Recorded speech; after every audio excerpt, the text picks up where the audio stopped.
کبھی غور کرنا، اللہ سے مدد مانگتے ہو اور امید لگائے ہو کہ اللہ کی مدد آئے. کبھی غور کرنا 24 گھنٹے میں تم نے کتنے منٹ اللہ کے دین کو دیے ہیں.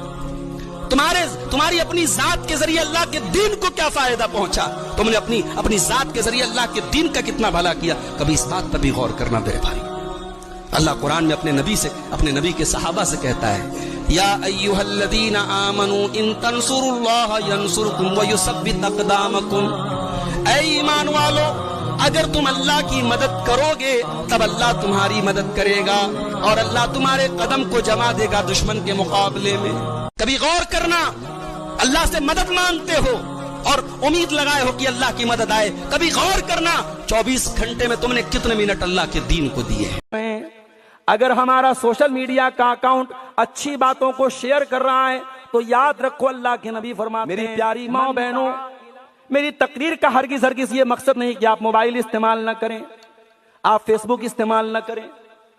آج بہت ساری خواتین ایسی ہیں، بہت سارے مرد ایسے ہیں جو فیس بک استعمال کر رہے ہیں اور ان کے ذریعے امت کو بہت فائدہ ہو رہا ہے. اچھی باتیں شیئر کر رہے ہیں، علم کی باتیں دنیا کو بتا رہے ہیں، قرآن کی آیتوں کو دنیا کے سامنے پیش کر رہے ہیں، نبی کی صحیح حدیثوں کو پیش کر رہے ہیں.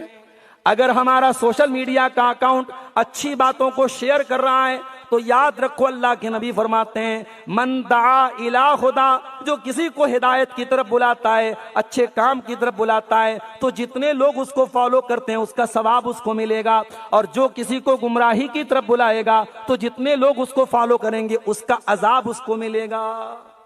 اب یہ آپ طے کر لیجئے کہ آپ کیا پھیلا رہے ہیں. اپنے سر پہ دوپٹہ رکھنے والی میری بہنوں، تم قابل مبارکباد ہو کہ تم نے وہ ڈریس اپنایا ہے جو جنتی اور کی طرف جھانک دے.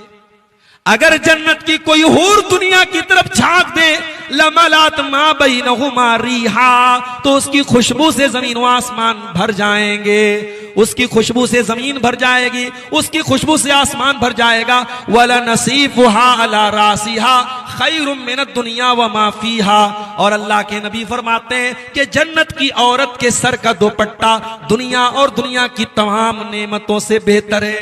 پتہ یہ چلا کہ جنت کی عورتیں بھی منی اسکرٹ پہننے والی، جینس اور ٹاپ پہننے والی نہیں ہوگی، ان کے سر پر بھی دوپٹہ ہوگا.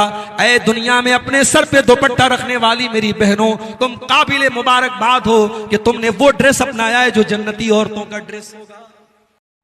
میری پیاری بہنوں، آج پرائمری سے لے کر ہائی اسکول تک، انٹر تک، گریجویشن تک آج تم پڑھائی کر لیتی ہو، لیکن اللہ کے بارے میں کچھ نہیں پتا، رسول کے بارے میں کچھ نہیں پتا، ایمان کے بارے میں کچھ نہیں پتا، غسل کا طریقہ تک نہیں معلوم، وضو کا طریقہ تک نہیں معلوم، پاکی کے بارے میں نہیں معلوم، ناپاکی کے بارے میں نہیں معلوم.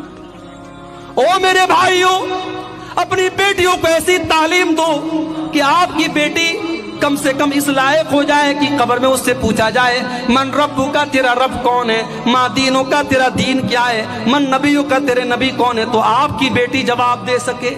اتنی تعلیم تو دو، اپنے بچوں کو اتنی تعلیم تو دو کہ کل جب آپ کا انتقال ہو اور جنازہ کی نماز پڑھی جائے تو آپ کا بیٹا اس لائق ہو کہ کھڑا ہو کر کے اپنے باپ کی جنازے کی نماز پڑھ سکے، مغفرت کی دعا کر سکے.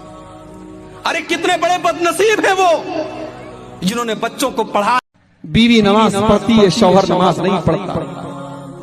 بیوی نماز پڑھتی ہے، شوہر نماز نہیں پڑھتا، ایک ٹائم کی نماز نہیں پڑھتا. شوہر کیا ہوگا؟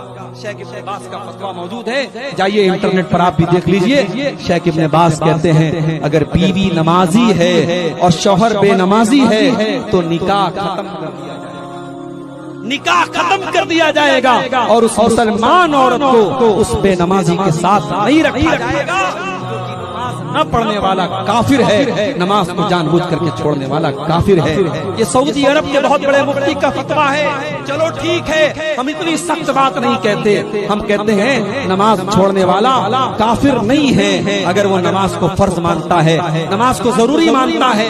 اگر لاپرواہی کی وجہ سے وہ نماز نہیں پڑھتا ہے، کافر تو نہیں ہے، گنہگار تو ہے اور بہت بڑا گنہگار ہے.